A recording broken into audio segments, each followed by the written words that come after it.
Welcome back mga kabayan, nagbabalik po muli ang inyong lingkod upang magbigay sa inyo ng mga bago at nagbabagang mga balita. Hindi na nga umano nakapagpigil pa itong si VP Inday Sara Duterte at rumesbak na nga laban kay Tambaloslos Romualdez, kuting ng norte at ahas ng Malacanang na si Liza Smugs. Tila ba pinagkakastigo at pinagsusuplak nga ng bonggang-bongga ni Vice President Sara itong mga sakit ng bayan na mga ito. Tila ba walang nagawa ang mga duldog na mga ito sa tuwing nagsasalita itong si Vice President Inday Sara.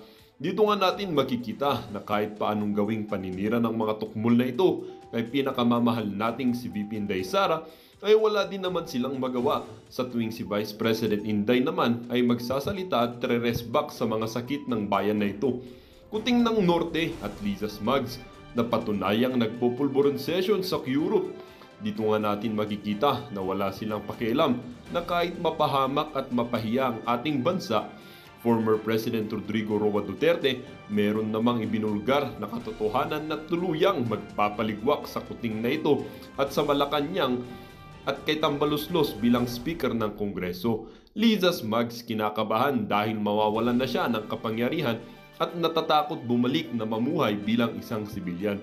Well, para nga sa buong impormasyon, panoorin na ang buong video. At kung bago ka pa lamang sa aking channel, huwag kakalimutang mag-subscribe, pindutin ang notification bell at piliin ang all upang laging maging updated sa mga bago at nagbabagang mga balita.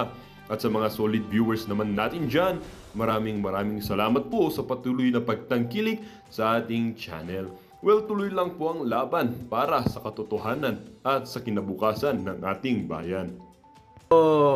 Nakadepensa sa anumang banat ng kanyang mga kalaban. Kaya, you have our support.